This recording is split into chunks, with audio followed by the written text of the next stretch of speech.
Hello and welcome to Spectrum News at 9. My name is Xavier Robert, coming to you live from the beautiful hills of Ibiakuran.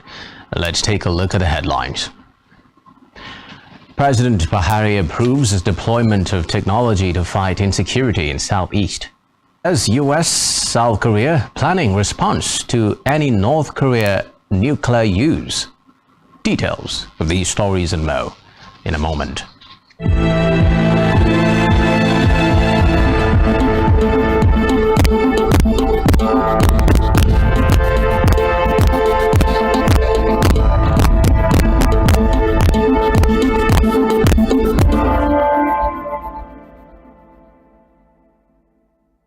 First, the Imo State Governor Senator Hope Uzodimma revealed this to State House correspondents after meeting the president at the presidential villa Abuja today. Governor Uzodimma said he was at the State House to see Buhari to appeal to him to approve the tech deployment to enable the area deal effectively with the menace. According to him, with the president's approval, advanced surveillance equipment will soon be delivered to the region that will enhance the fight against. In another development, President Buhari says Nigeria will consider a request by the Burundian government to provide energy, especially in the form of fuel. The president's assurance was conveyed in a statement titled President Buhari Assures Burundi of Brotherly Support, signed by the Special Advisor to the President on Media and Publicity, Femi Adesina. He made the promise when he received the Minister of Finance, Budget and Economic Planning of Burundi, Odez Niyonzima, at the State House, Abuja.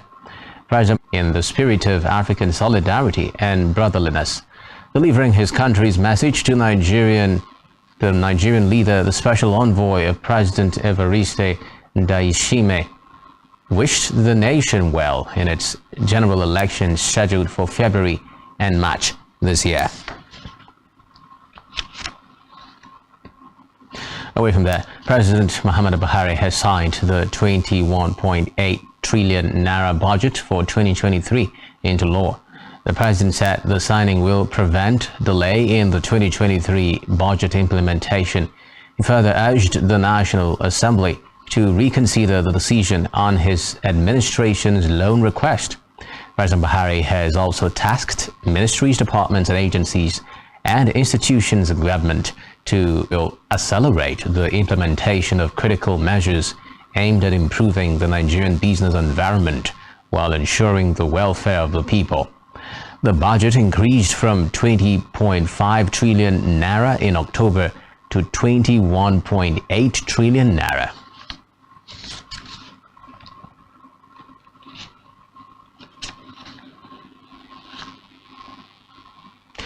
Meanwhile, President Buhari says Nigeria will have to pay 1.8 trillion naira extra into the government. The president made the comments in his budget speech to Parliament after signing the 2023 budget into law. Recall that in December, the Senate had delayed a decision on the president's request to convert $53 billion worth of central bank overdrafts to the government into 40-year bonds, after some lawmakers questioned the plan in the lending rate of 16.5%, but his administration has negotiated a rate of 9% for the bonds. In the meantime, the National Assembly is reconsidering President Muhammad Buhari's proposal to securitize the federal government's outstanding ways and means balance at the Central Bank of Nigeria. Senate President Ahmed Lawan, who confirmed this, however, said the legislature will only do so based on adequate information available to its committees concerned. He said the lawmakers will insist on getting the right documents before passing 3 trillion naira along with the 2022 supplementary appropriation bill. Still on the legislature, the National Assembly will reconsider ongoing tax waivers and concessions to vet the eligibility of the beneficiaries. It said the move will widen the federal government's revenue streams to finance the implementation of the 2023 Appropriation Act. Senate President Ahmed Lawan announced this today after President Muhammadu Buhari signed into law the 2023 budget of 21.8 trillion naira along with the 2022 supplementary appropriation bill. 14 House of Assembly candidates of the New Nigeria People's Party in Rivers State. Justice Turaki Mohammed of Federal High Court Port Harcourt had sacked the NNPC House of Assembly candidates in a suit filed by the People's Democratic Party (PDP), which alleged that the NNPP candidates did not comply with the Electoral Act in the conduct of their primaries.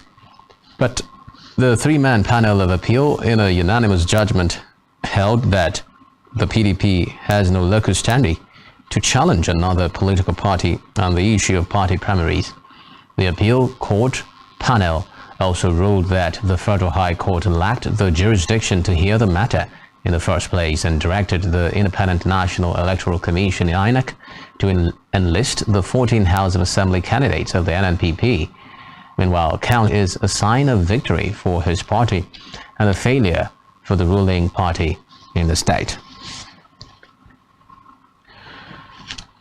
Meanwhile, the Legal Practitioners Privileges Committee (LPPC) has opened applications for the 2023 award of the rank of Senior Advocate of Nigeria (SAN) with a 1 million naira fee.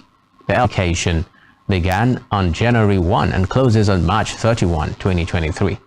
The notice stated that the invitation was in accordance with Section 5, Subsection 2 of the Legal Practitioners Act 2004 and Regulation 10, Subsection 1 and 4. In politics, the Independent National Electoral Commission (INEC) has again cautioned Nigerians in a short message by the Chief Press Secretary to INEC Chairman Rotimi Oyekami in Abuja. Oyekami said the portal was fake as the Commission was no longer recruiting for the election and its official website for the recruitment had been shut down. Still in politics, Africa is poised to do things differently with key notable date in 2023 earmarked to usher in new governments in 24 countries of the continent. According to the Electoral Institute for Sustainable Democracy in Africa, countries like Nigeria, Gabon, Liberia, Libya, Madagascar, Sierra Leone, South Sudan, Somaliland, Sudan and Zimbabwe will be conducting their presidential elections this year. Other countries, which include the Central African Republic, Comoros, Cote d'Ivoire, Djibouti, Egypt, Ghana, Guinea-Bissau, being one of the world's focus, the Independent National Electoral Commission has restated its commitment to ensuring a free, fair and credible election scheduled for 3 elections has commenced, with Nigerians and Akwa Ibomites urged to collect and guard their permanent voter cards (PVCs), which have been described as their power to effect the necessary changes they desire to see in the next dispensation of leadership in the country. The Publicity Secretary in the Party Advisory Council of Nigeria (IPAC), Reverend Aniviet Emmanuel, who spoke with Spectrum News, advised Nigerians to discard the thoughts that their votes will not count. Reverend Emmanuel assured the people that the introduction of beavers by the Independent National Electoral Commission (INEC) has blocked all loopholes that could be explored for election rigging. He urged all political parties in the state to unite in moving Akwa Ibom forward instead of indulging in infightings and trying to thwart the peace currently enjoyed. Appointed Corps Marshal Federal Road Safety Corps (FRSC) Dauda Biu has assured Nigerians of adequate logistics during the 2023 general elections. Biu gave the assurance during his declaration by the Secretary to the Government of the Federation SDF Bas Mustafa today in Abuja. The Corps Marshal said the FI election would not be an exception as the Corps was prepared to ensure free and fair elections nationwide. Meanwhile, Benue State Governor Samuel Otom has thrown his 8 hours after former President Olusegun Obasanjo released a 6-page letter endorsing the former Anambra State Governor. Otom is one of 5 aggrieved governors of the People's Democratic Party (PDP), known as the G5 or Integrity Group. Others are Nyesom Wike, Rivers, Seyi Makinde, Oyo, Ifeanyi Ugwuanyi, Enugu, and Okezie Ikpeazu, Abia. Recall that the governors have refrained from coming from the same region as the standard bearer. In the meantime, Governor Nyesom Wike of Rivers State has denied mocking the presidential candidate of the People's Labour Party, Peter Obi. Wike said his comments about Obi's endorsement by Obasanjo instead of Atiku were born out of concern. The governor made the comments while flagging off a new road project in Obiakpo local government area of Rivers State today. Wike said he had initially prayed that Obasanjo remains quiet. Atiku. Wike said it is only those worried about the PDP that love the party. In a related development, Rivers State Governor Nyesom Wike has warned People's Democratic Party PDP leaders mauling the expulsion of the G5 governors to perish the thought. Wike said nobody in the party could drive members of the Integrity Group out of the house they spent many years building. The governor warned that abusing members of the Integrity Group by PDP leaders would only complicate the lingering crisis in the party. The Nyavo community areas of Jalingo, the capital of TARABA state, and its environs have been apprehended by the State Command of Nigeria Security and Civil Defense Corps, NSCDC. The suspect paraded before newsmen today in the command's headquarters were arrested following the tracking of some of the telephone numbers they allegedly forcefully traded to. NSCDC Commandant Edwin Chukwudi Oguja said the suspect specialized in snatching telephone handsets and other valuables from their victims. Narrating how the suspect along the Nyavo Road to rob motorists and pedestrians of their belongings, the command explained how had worked around the clock to track down the gang. Show on security. As part of steps to curb incidences of killing by policemen in Lagos, 3/4 of the personnel serving at the Ajar division have been redeployed to other areas across the state. Confirming the development, the Lagos State Commissioner spent over 3 years at the division. He added that those affected are deployed to go and deal with the challenges in other areas and get more experience, particularly at the 2023 election, as the 2023 election is approaching. The move comes in the wake of reports of alleged extrajudicial killings by officers of the division. Recall that Gafaru Buraimo was killed on the 7th of December 2022, and weeks after this, an officer attached to the division allegedly shot Bolanle Rahim to death. In Cross River State, the Commissioner of Police Sule Balarabe is planning to hold meetings with leaders of all political leaders in all the wards in the state to avert the possible outbreak of violence during the election. In an interview, he said the meeting will afford him the opportunity to talk to the leaders to dissuade their supporters and members from being violent before or during the general election starting on February 25, 2023. He said the meeting can help avert possible political violence and thuggery. The commissioner said all policemen in the state, including those serving in offices, will be back here. Akwa Ibom State Governor Dumimane today convened a solemn assembly to rededicate the state to God. Speaking at the 2023 edition of the Interdenominational Service, the governor identified peace as God's greatest blessing to the state during his tenure as governor. This, he stressed, has been fundamental to all other. Akwa Ibom State Governor Udom Emmanuel has led the people of the state to a special interdenominational solemn assembly and Thanksgiving service to usher in the new year and rededicate the state to God. Speaking during the event held at Ibom Hall grounds, Suyo, Governor Emmanuel, who took the Bible reading of the day, said the solemn assembly was organized to appreciate God for giving the state relative peace. The governor maintained that the peace in the state has led to the developments recorded by his administration in all sectors of the state economy. And through peace, God has brought development. We cannot fail but thank God. This state is is one state, you mention this state anywhere in the world, people will acknowledge you.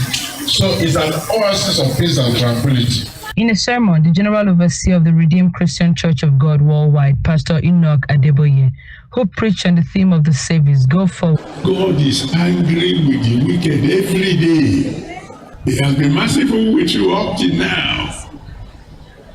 Maybe He's preserved you so you can hear this little message, so that you may change your mind now and cross over to the side of God. We must constantly remember where we were. What gathering today must also be a gathering of real thanksgiving. Pastor Adeboye later led other men of God to rededicate the state to God. From today, my Lord and my Savior, in Akwa Ibom State, let there be no lack. Amen. You are the great physician. From this moment onward, my Father and my God, don't let it be mentioned again in Akwa Ibom State. The event also featured prayers for the state and nation as Still to come in the news. EU gets bigger with addition of Croatia.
Into 3 people close to Equatorial Guinea's veteran president on suspicion of kidnapping and torturing 2 Spanish nationals.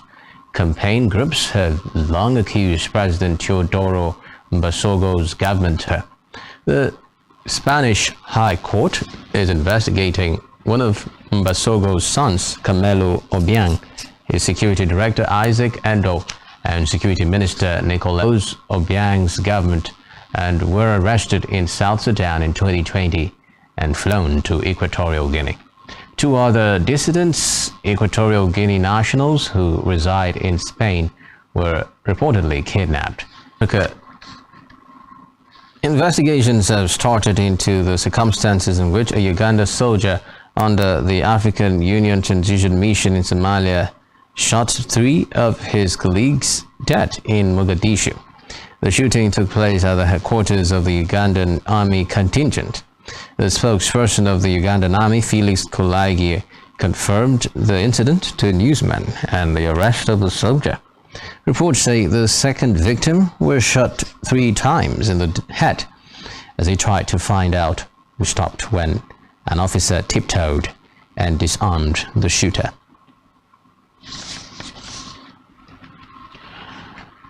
Meanwhile, Malawi police say taking school students from the capital, Lilongwe, to the northern city of Mzuzu. The country's schools reopened today, except in Lilongwe and Lantire, following the festive break. According to police, the accident happened after the driver lost control of the bus, which was carrying 58 students total, while another aged 12 had her left arm amputated. The possession of illegal firearms. The judge issued orders that Kama should be arrested on sight. Reports say the 69-year-old left the country last year and has been residing in neighboring South Africa. He has denied the charges and says they upheld office in 2018 after 2 5-year terms. He is facing 14 charges, including allegations of money laundering and handling stolen property. Meanwhile, he is jointly charged with the former heads of intelligence and police services. Meanwhile, Burkina Faso has repeated its commitment to restoring constitutional rule within 18 months following the country had failed to meet the requirements of the African Growth and Opportunity Act, AGOA, because it had acted unconstitutionally. It will be recalled that there were Islamist insurgency. Meanwhile, AGOA gives sub-Saharan African countries duty-free access to the US as long as they meet certain eligibility requirements, including progress towards democracy. In the meantime, public transport in the Tunisian capital ground to a halt after employees of the state transport company went on strike. The industrial action highlights problems facing public companies as the government of President Kais Saied grapples with its worst financial crisis. Reports say the powerful UGTT union is to hold another 2-day strike involving transport workers companies. Elsewhere, Tanzania's President Samia Hassan has lifted a ban on opposition rallies imposed in 2016 by her strongman predecessor in an overture to political rivals seeking the restoration of democratic traditions. Hassan has been under pressure to break with the hardline policies of John Magufuli, who died in 2021 after 6 years of heavy-handed rule in a country once seen as a democratic beacon in East Africa. Reports say Magufuli had come to power in 2015 as a no-nonsense man of the people, but presided over a sustained. Early in his tenure, Magufuli banned political rallies, saying it was time for work, not politics. Critics, however, said the ban applied only to opposition groups, with the ruling party free to assemble, while rival gatherings were violently broken up by police.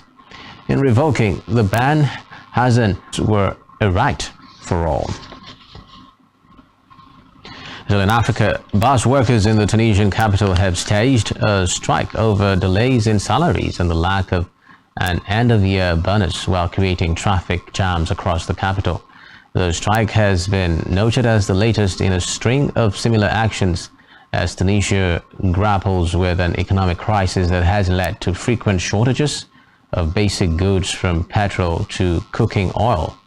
The North African nation has been struggling with the International Monetary Fund for a $2 billion bailout. The IMF, in response, has called for the implementation of a string of politically sensitive measures, including gradually removing subsidies on basic goods and restructuring of public firms. On the foreign scene, Israel's far-right mosque in occupied East Jerusalem. This is in a move that threatens a backlash from Palestinians who have labeled the act an unprecedented provocation. Ben-Gvir was seen at the site today under heavy security. He has long called for Persia to Israel taking complete control over the compound. The leading rabbis forbade Jews from praying on the site.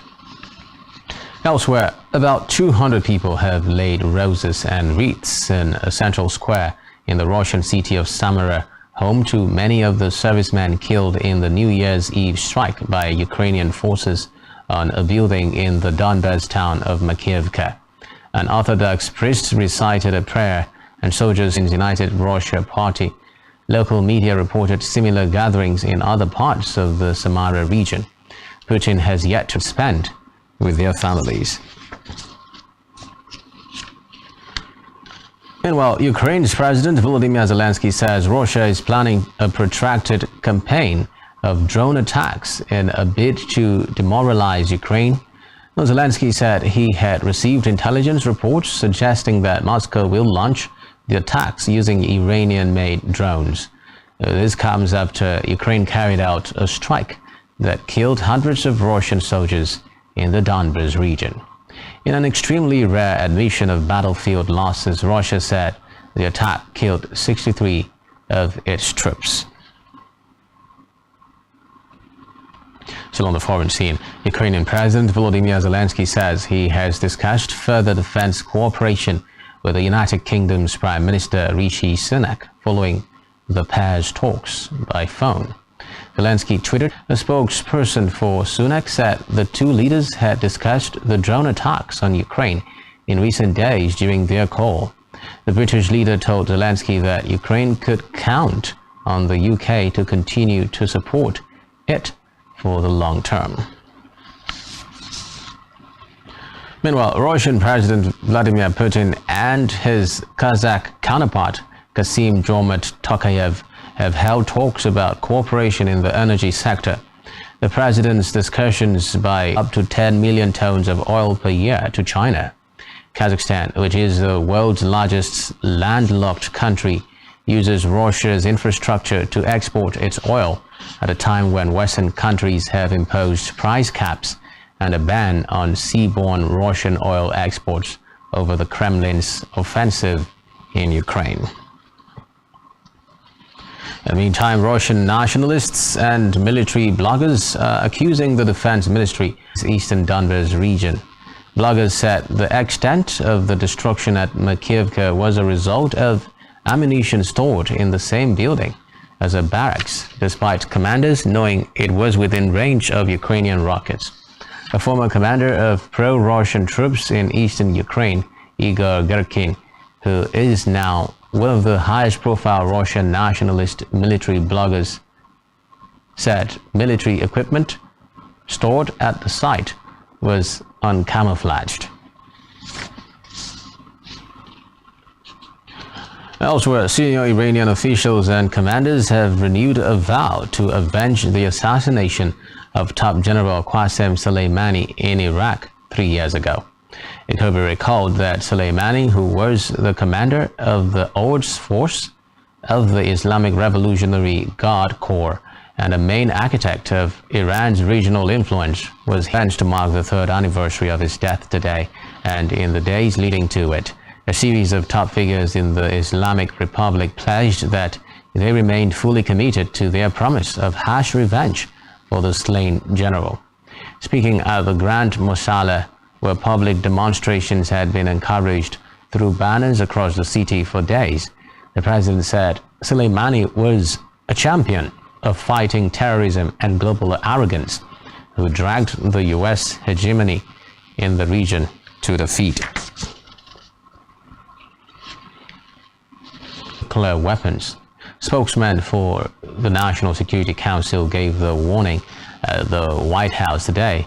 He said South Korean President Yoon Suk-yeol and U.S. President Joe Biden have tasked their teams to. The council spoke out after confusion emerged in media reports about the allies' response to nuclear saber rattling from Pyongyang. Recall that Biden had said no yesterday when asked if joint nuclear exercises were not an option because South Korea does not have its own nuclear weapons, but reaffirmed the U.S. support for its ally.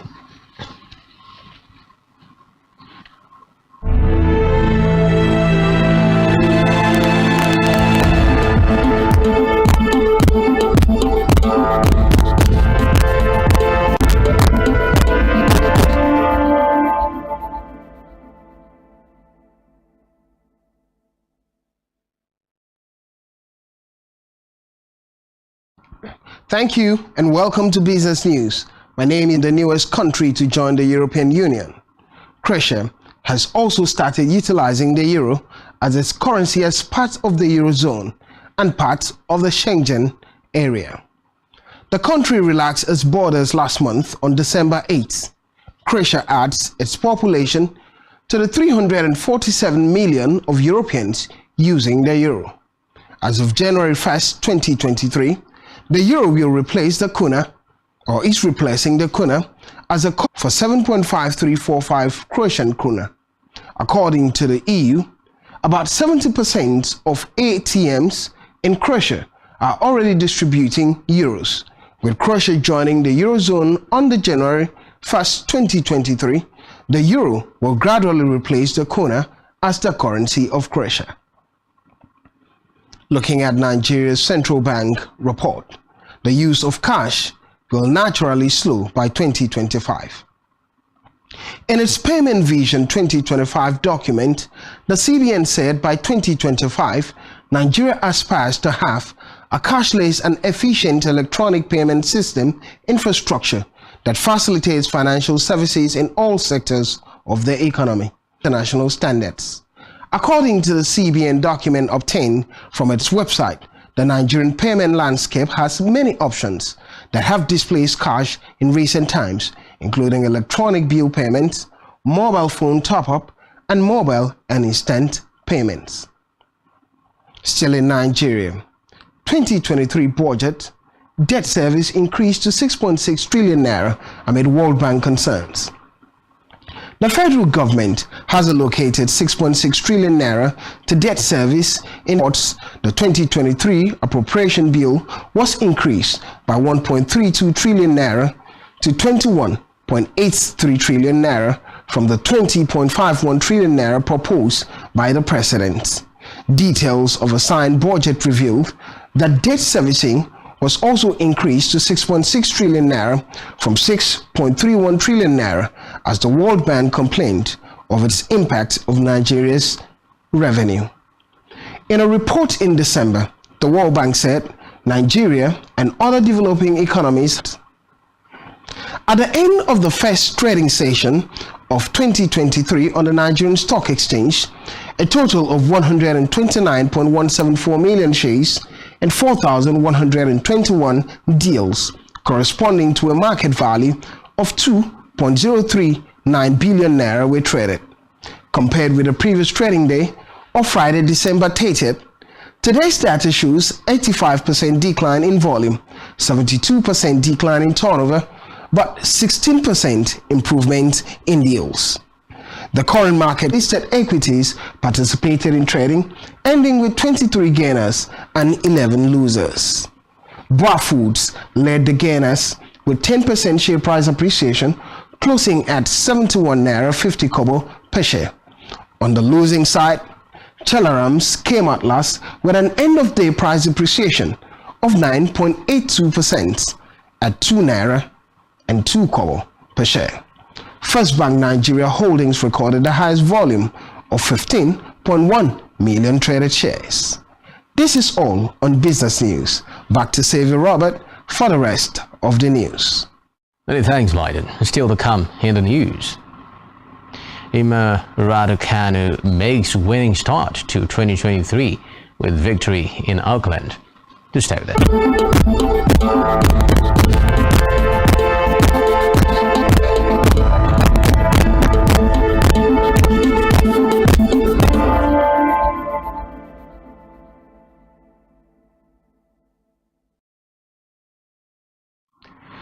Many thanks for staying tuned. Now in health, a committee inaugurated by the chairman of the Tudunwada local government area of Kano State, Matata, has discovered 130 hospitals and pharmacies, electrical engineer operating a private hospital, attending to patients and pregnant women, prescribing drugs and administering drips. Following a series of complaints received from residents over the proliferation of private hospitals and pharmacies in their various villages, he explained that an investigation has been carried out of the law.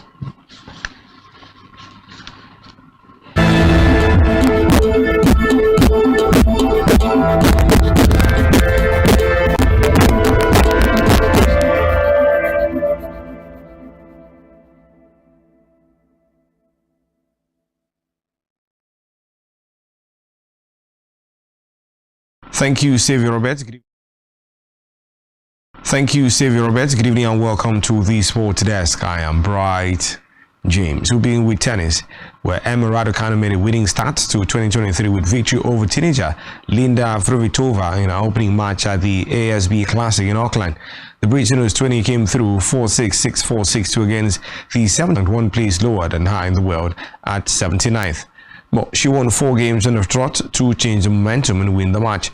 She ended her 2022 campaign in early October with a wrist injury and took a short break to spend time with friends and family before starting a 2-month block of fitness training. Raducanu next faces Slovak Victoria Kuzmova, the world number 105. Now, to mixed martial arts, where former welterweight champion Kamaru Usman has had an injury that looks to put the UFC 286 and so Idol match as the new welterweight king. With Usman knocked out, it did not take long for the UFC to book a third fight between both fighters. The bout is expected to headline UFC 286 in England, with the hope 6 main event between Edwards and Usman may not happen as scheduled after all. Now to football, where thousands of mourners have paid their respects to Pelé, who's lying in state at the stadium of his former club Santos. The Brazilian football great died on Thursday, aged 82. Pelé's coffin was placed on the field where he scored some of the best goals of his career.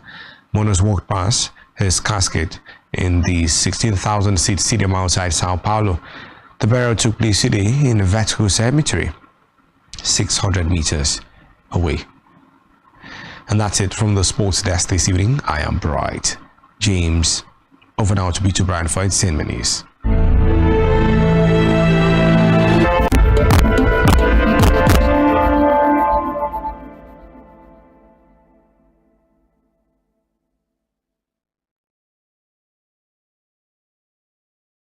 Thanks, Bright James. Hello and welcome to the Entertainment Desk. I am Beto Brian.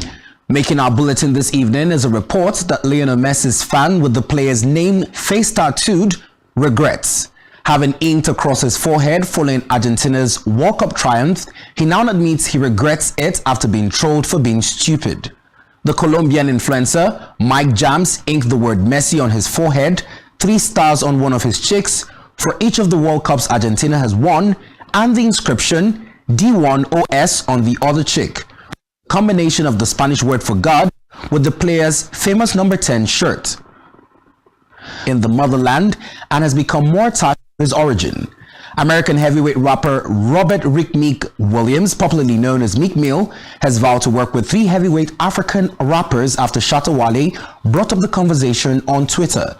The Philadelphia-born rapper, who was a headline performer at the 2022 Afro Nation, which was held in Ghana between December 29 and December 30, 2022, at the Marina Drive Black Star Square, Accra, Ghana, had a great time in the coast city, meeting the president as well. Finally, on our bulletin this evening, Burna Boy calls out organizers over his Lagos concert. The Grammy Award winner expressed his displeasure at the organizers of his headline show. Nigeria's Iconics, the African Colossus, who had sold out iconic venues such as Madison Square Garden, State Farm Arena, and a slew of other venues around the world, would be headlining at least 3 stadium shows in 2023. Recently announcing that he will kick off his new year with a homecoming performance in Lagos. Instead, he said the performance was out of goodwill following the challenges he encountered on stage and with pleas from his colleague Sheyi Vibes. In the meantime, following Burna Boy's outburst calling out the organizers and ensuring the Nigerian media personality Olisa Adebowa, clarifying his role, said the role he played in Burna Boy's Lagos Love Damini concert after criticisms was strictly for ticket sales as opposed to the technicalities of the event. According to her, the show, however, turned out to be a disappointing one after fans waited for over 8 hours for Burna Boy, who did not show up until 3 a.m. The show's poor organization and Burna Boy's condescending behavior led to criticisms across social media. Burna Boy's reaction post on his verified Instagram page, the media personality says that he was only in charge and not culpable for the poor organization of Lagos Love Damini concert. In the post, Olisa stated that he was contracted by a company called Creative Economy Catalyst to help secure artists for the December event. He revealed that Olisa stated that he was not part of the organizers and did not attend any of the event meetings. He further stated that the account of what transpired at the concert was only relayed to him by a third party, as he himself was not present at the event. And that's our package from the entertainment desk this evening. I'm Bito Ryan. Thank you. Subscribe to our YouTube channel, all of which you can find on our website, spectrumtv.ng. You've been watching Spectrum News at 9. My name is Xavier Robert, wishing you a terrific night rest. Bye for now.